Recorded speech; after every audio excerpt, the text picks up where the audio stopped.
नमस्कार दोस्तों, आपका स्वागत है आपके अपने चैनल हिंदी अध्याय में। जैसा कि हमने बात की थी हिंदी भाषा के ज्ञान, प्रचार और प्रसार की, तो आज से हम अपना चैनल शुरू करने जा रहे हैं जिसमें हम पढ़ेंगे वर्णमाला। इससे पहले मैं आप सभी को याद दिलाना चाहूंगी कि आप अपने चैनल को लाइक करें और सब्सक्राइब करें और इस वीडियो को अधिक से अधिक अपने मित्रगणों और परिवारजनों तक भी भेजें ताकि वे भी इसे लाइक करें और सब्सक्राइब करें और हमारा हिंदी अध्याय इसी तरह से आगे बढ़ता रहे। हिंदी वर्णमाला से आप ये बिल्कुल ना समझिए कि छोटे आयु वर्ग के बच्चों के लिए है जो अभी हिंदी को लिखना और पढ़ना सीख रहे हैं। ऐसा नहीं है। इसके माध्यम से हर आयु वर्ग के व्यक्ति हिंदी को शुद्ध लिखना और पढ़ना सीख सकते हैं और मात्राओं की सही पहचान भी सीख सकते हैं। तो आइए हम शुरू करते हैं अपना विषय पहला, जिसका शीर्षक है वर्णमाला।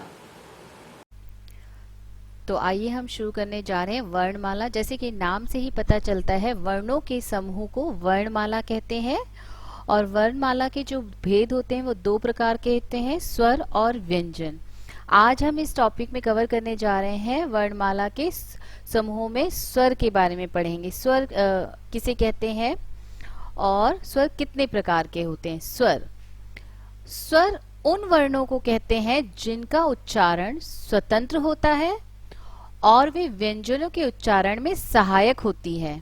इनकी संख्या 11 होती है। इनका प्रयोग व्यंजनों में किया जाता है। इनके टुकड़े नहीं हो सकते हैं और इनसे मात्राएं बनती हैं। इनकी कुल संख्या कितनी बताई है मैंने? 11 होती हैं। अब हम पढ़ेंगे कैसे है। अ, आ, ई, उ, री, ए, ओ, औ।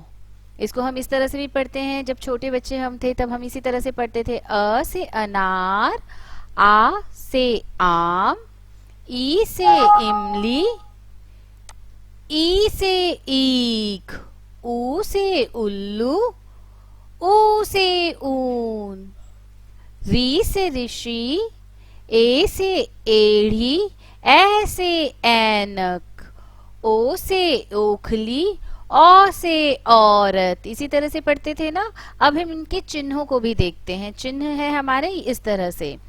जो पहला है अ, जिसे हम इस तरह से पढ़ते हैं, अ से अनार। ये बिना मात्रा के शब्द होते हैं और इनसे हमारी जो शब्द बनते हैं उनमें कोई मात्रा का प्रयोग नहीं होता है। ठीक है। जैसे रमन है, कमल है, अमन, इस तरह के शब्द होते हैं जिनमें कोई मात्रा नहीं प्रयोग की जाती है। दूसरा है हमारा आ से जो हमारी मात्राएं बनती हैं उनका जो उच्चारण होता है, जो साउंड होता है वो आ होता है।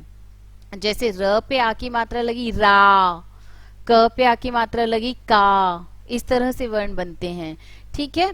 जैसे राम, काम, दाम। ई से इमली, छोटी ई की मात्रा है ये। छोटी ई की मात्रा और बड़ी ई की मात्रा में यही फर्क होता है, यही अंतर होता है कि जब छोटी मात्राएं आती है तो उनका जो उच्चारण होता है वो बहुत ही लघु होता है, बहुत कम समय के लिए होता है। और जब बड़ी मात्राएं लगती है तो उनका जो उच्चारण होता है वो थोड़ा सा दीर्घ हो जाता है। जैसे छोटी ई की मात्रा के शब्द में एक और पहचान है इसकी। जब हम इन शब्दों को पढ़ते हैं तो जब भी वर्ण लिखते हैं तो उससे पहले ये मात्राएं लिखी जाती हैं। जैसे किसान, खिताब, गिलास।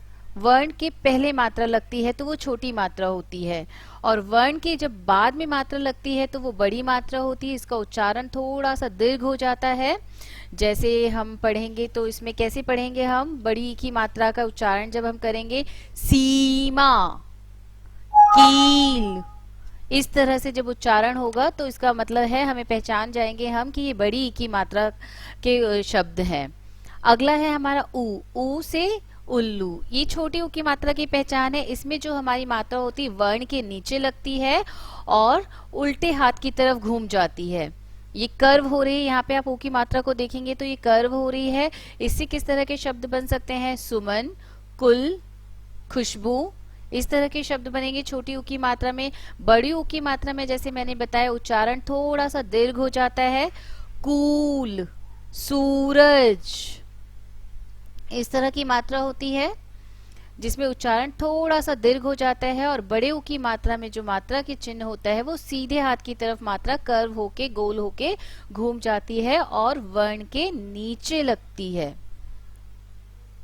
र से ऋषि, इसकी जो मात्रा होती है हमारे इंग्लिश के अल्फाबेट की तरह होती है, वर्ण के नीचे लगती है, लेकिन स्मॉल सी जो होता है उसकी तरह लगती है। इसके बहुत सारे शब्द होते हैं, जैसे कृष्ण है, कृपा है, दृश्य है, और इसका जो उच्चारण होता है वो री होता है, री, कृष्ण। र, इसको, इस मात्रा को जब हम लगाते हैं और इसको पढ़ते हैं तो री करके पढ़ते हैं, कृष्ण, दृश्य, कृपा, इस तरह से इसका उच्चारण होता है। ऐसे एढ़ी, ऐसे एढ़ी में ये छोटी मात्रा है तो इसका उच्चारण भी थोड़ा अल्पकालीन होगा, जैसे हमारा है केला, रेल, खेल, गेम, इस तरह से जो मात्रा में लगती है तो उसमें एक ही मात्रा का उच्चारण होता है।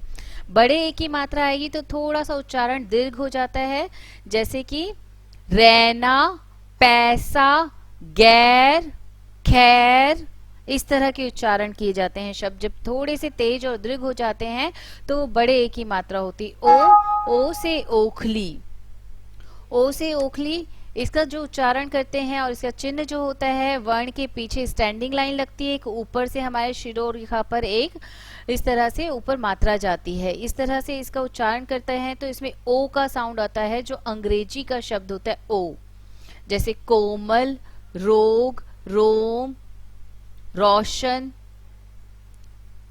इस तरह के शब्द होते हैं। औ से औरत, इसमें वर्ण के पीछे हमारी जो मात्रा होती है पूर्ण विराम वाला चिन्ह होता है और ऊपर दो शिरोरेखा पर दो मात्राएं जाती है और इसका उच्चारण थोड़ा सा दीर्घ हो जाता है, क्योंकि मैंने आपको बताया था कि जब भी बड़ी मात्रा होती है तो उसका जो उच्चारण होता है वो दीर्घकालीन होता है और जो छोटी मात्राएं होती है वो अल्पकालीन होती है, बहुत ही कम साउंड जिनमें से निकलता है।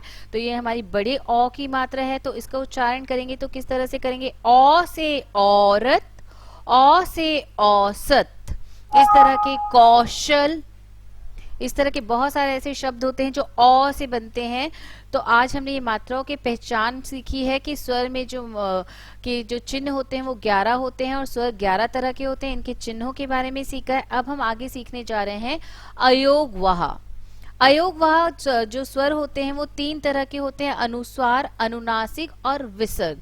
अनुस्वार स्वर, जैसा हमने इसे पढ़ा होगा, अंग से अंगूर करके हमने सीखा होगा, इसकी जो शिरोरेखा होती है वर्ण के ऊपर माथे पर बिंदी लगती है, इसका उच्चारण केवल नाक से होता है। जिन शब्दों का उच्चारण केवल नाक से होता है वहां पर हमारे अनुस्वार का प्रयोग किया जाता है और इसको पहचाना बहुत आसान होता है। शब्दों का उच्चारण करते हैं तो इसका जो चिन्ह होता है ये बिंदी होती है और इसको न और म पढ़ते हैं, बहुत अधिक होता है इसको हम न ही पढ़ते हैं और कभी कभी कुछ शब्दों में हम इसे म भी पढ़ते हैं, जैसे अंग, रंग, पतंग, सुंदर, बहुत सारे ऐसे शब्द हैं। जब हम इनका उच्चारण करते हैं तो हमें पता चलता है कि उच्चारण करते समय ये स्वर हमारे नाक से निकल रहे हैं, तो इनके शिरोरेखा पर हम क्या लिखते हैं, एक बिंदी लगाते हैं और इनका उच्चारण न से होता है।